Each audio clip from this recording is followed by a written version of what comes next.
Bien, después de este brevísimo recreo virtual, seguimos entonces desarrollando el concepto de accountability. Decíamos que el primer tipo de responsabilización, que en este caso lo hemos puesto como número 3, pero porque en el texto está ordenado así, en el texto de la CLAD, el Consejo Latinoamericano de Administración, que ustedes tienen encargado el aula virtual y que es de donde deben encarar y abordar teóricamente en profundidad este concepto de accountability, está ordenado de esta manera. Como les decía, el tipo de responsabilización más tradicional, más común e histórico es el del control social que hacemos fundamentalmente a través de las elecciones. Sin embargo, existen otros tipos de responsabilización, de rendición de cuentas, que tienen que ver con el control parlamentario, los controles procedimentales clásicos, la introducción de la lógica de los resultados en la administración pública y el de la competencia administrada. Ya vamos a explicar ahora en profundidad de qué se trata cada uno de ellos. Lo que sí vamos a adelantar es que los primeros tres de algún modo se encuentran presentes en casi todos los modelos de administración o las escuelas de administración pública de los diferentes tipos de Estado. Sin embargo, los últimos dos, el 4 y el 5, vale decir, la lógica de los resultados, la aplicación de esa lógica de resultados en la administración pública y la de la competencia administrada, están muy relacionados con lo que es la nueva gestión pública, la escuela de la nueva gestión pública, que ya hemos dicho previamente que está muy relacionada con el modelo de Estado neoliberal. ¿Sí? Estos dos últimos aspectos están muy vinculados a ese tipo de escuela de administración pública, de esa forma de entender a la administración pública con una lógica cuasi empresarial, mientras que estos otros tipos de responsabilización, de accountability, se pueden encontrar en casi todos los modelos o escuelas de administración pública. Bien, es decir, el burocrático, el de gobernanza, etcétera, etcétera. El tipo de control parlamentario, la responsabilización a través del control parlamentario, la rendición de cuenta, tiene una larga tradición fundamentalmente en nuestro país y es aquel en el que los políticos, por decirlo de algún modo, controlan a los políticos. Es una vía clásica de accountability y naturalmente está muy relacionada con la separación de poderes republicanas en nuestro caso, puede ser en el caso de las monarquías parlamentarias, como puede ser Inglaterra, hay diferencias obviamente, pero en todas se entiende que hay una división de funciones o una separación de las funciones de gobierno y en este caso al Parlamento, en el caso anglosajón o al Congreso, en el caso nuestro, le corresponde llevar adelante un tipo de control en donde se busque que el Ejecutivo o quien lleve adelante la función administrativa y de gobierno rinda cuentas, ¿sí? Naturalmente existen un montón de comisiones parlamentarias, por ejemplo en nuestro Congreso, de comisiones bicamerales incluso, que tienen por función controlar, investigar y cuidar de algún modo que la administración pública se lleve adelante de forma correcta. Este es el caso de control parlamentario, de accountability parlamentaria, una de las más tradicionales junto al de las elecciones. Es un tipo de control, sin embargo, diferente en el sentido, en relación al de las elecciones, en el sentido de que esta es horizontal, ¿sí? Las elecciones o el control social es un tipo de control vertical. En este caso, la responsabilización es horizontal. Por otro lado, tenemos los controles procedimentales clásicos, otro tipo clásico y tradicional, valga la redundancia, de accountability, que está muy relacionada, volvamos un poco hacia atrás, con todo el sistema de control de gestión que nosotros vimos, sobre todo en la unidad 1, todos los organismos de control, tanto a nivel nacional, con la ley 24.156, también vimos algunos de carácter provincial. Bueno, todo estos sistemas de control, la Auditoría General de la Nación, la Sindicatura General de la Nación, Tribunal de Cuentas en la provincia, Contaduría, Tesorería, etcétera, etcétera, etcétera, son los controles procedimentales clásicos, ¿sí? En donde hay una suerte de burocracia que controla a la burocracia, ¿sí? Es un tipo de control también horizontal, por decirlo de algún modo, en donde justamente hay organismos especializados, con burócratas, con administradores públicos que están encargados, que su función es controlar, fiscalizar y llevar adelante todo este proceso de responsabilización del desarrollo de la administración pública y del gobierno. Y por último, ya vamos entrando, el control social lo vamos a saltear, porque tiene que ver con las elecciones fundamentalmente, y algo ya hemos mencionado. Es cierto que quizás no mencionamos que en este caso son los ciudadanos quienes controlan a los gobernantes. Si en el tipo parlamentario, en la responsabilización de control parlamentario, eran los políticos quienes controlaban a los políticos, en el de los mecanismos tradicionales era la burocracia quien controlaba a los políticos o a la burocracia, digamos, a quienes llevan adelante la administración pública, en el de control social, que es puramente vertical, son los ciudadanos quienes controlan a los gobernantes, ¿sí? A través de las elecciones, fundamentalmente. Por último, ya nos metemos en lo que tiene que ver con los dos últimos tipos de accountability que, como mencionaba más temprano, tienen mucho que ver con la escuela de la nueva gestión pública y el modelo neoliberal de gobierno, ¿sí? O de Estado, para ser más precisos. Uno de estos es el cuarto tipo, que es el de la introducción de la lógica de los resultados. Ya lo hemos mencionado que una de las grandes diferencias entre la escuela burocrática en comparación con la escuela de la nueva gestión pública es que esta última hace hincapié en introducir lógicas de gestión que tengan que ver con los resultados y no con los procesos. La gran crítica a la escuela burocrática tradicional, racional normativa, es que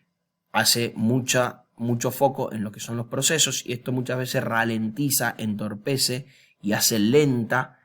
a la administración pública burocrática, y es por eso que muchas veces hablamos de burocracia en el mal sentido de la palabra, como algo lento, pesado, lleno de papeles y de procesos burocráticos que entorpecen el normal desarrollo de la administración. En cambio, la lógica de los resultados lo que hace es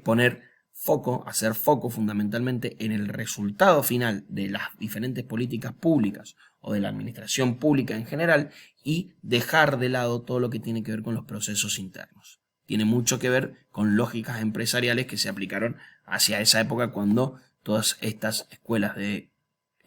administración pública se pusieron de moda, ¿sí? Hace mucho más hincapié en la eficacia, en la eficiencia, antes que en los procesos. Esto no es,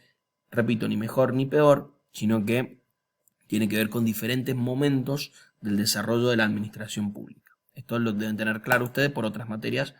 en donde se han visto estas comparaciones, fundamentalmente la materia administración pública del segundo año.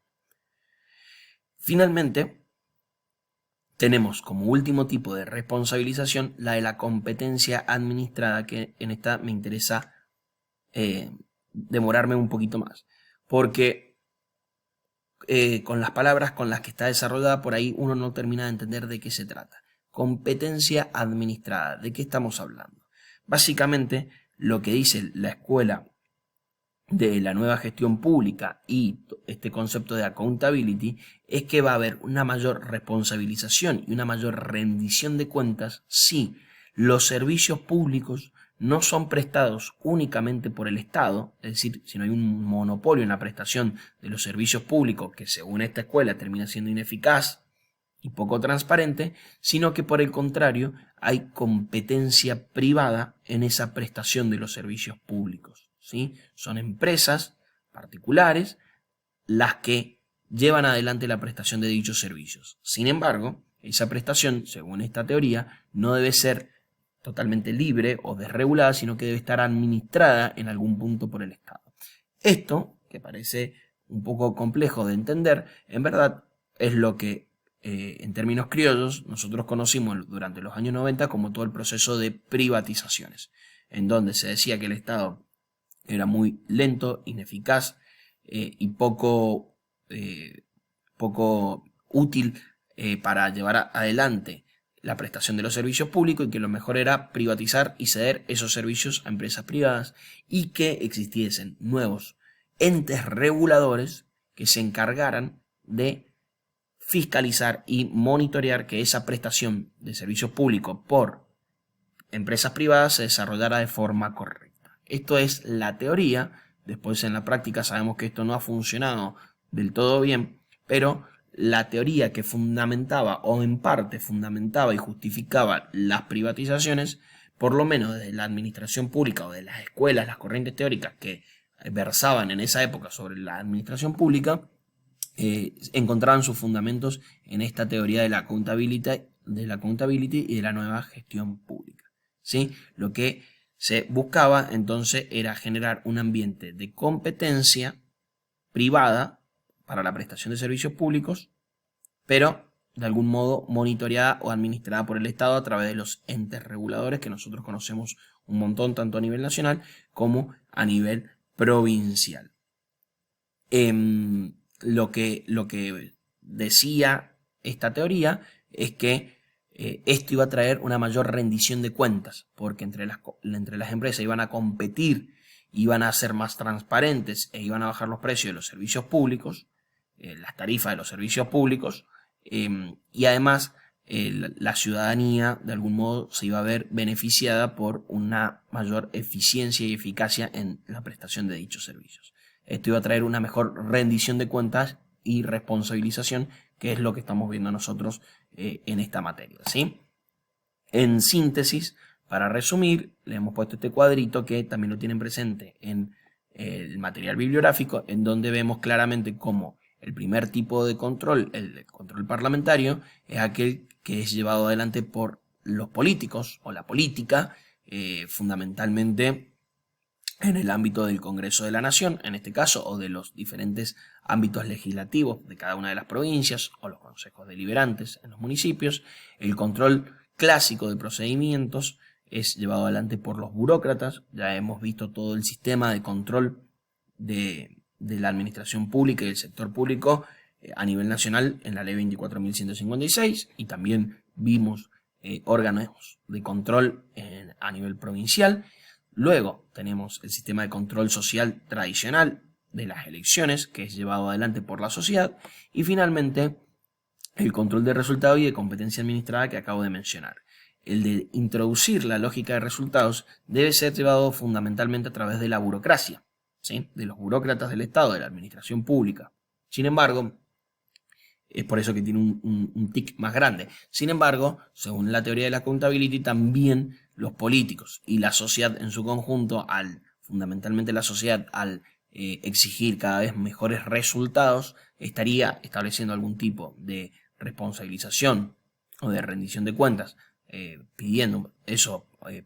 hacia los encargados de llevar adelante la administración pública. Y finalmente, la competencia administrada, que de forma encubierta en nuestro país fueron las privatizaciones, sería llevada adelante ese tipo de transparencia y de rendición de cuenta y responsabilización por las otras empresas también que brindan los servicios públicos o que prestarían los servicios públicos. De este modo, el control, la responsabilización, la rendición de cuentas con el modelo de la accountability no es algo que dependa de una sola persona, sino que está repartida en el entramado social, y no es algo que se haga periódicamente, sino que se hace permanentemente a lo largo del tiempo y de todo el ejercicio de gobierno. Esa es la idea central del concepto de accountability, que nosotros ya hemos hecho todas las salvedades a la hora de interpretarlo, cuál es la carga ideológica que tiene, cuáles son algunos aspectos positivos, cuáles son algunos aspectos negativos y cuáles son los cuidados que tenemos que tener a la hora de introducir este concepto dentro de la administración pública, pero que entendemos que a pesar de todas esas salvedades es un concepto interesante de estudiar y de aprender. Cualquier duda, chicos, ya saben, nos pueden consultar a través del aula virtual, y es necesario también que sepan que este video lo tienen que complementar con la bibliografía que le hemos subido a la unidad número 4. El texto de Oxlack es optativo, es para complementar y profundizar en la reflexión, pero el de la CLAD es sí o sí obligatorio, porque allí está toda la carga teórica de lo que hemos explicado brevemente en este video. Espero que les haya servido la clase, les deseo mucha suerte. Hasta luego.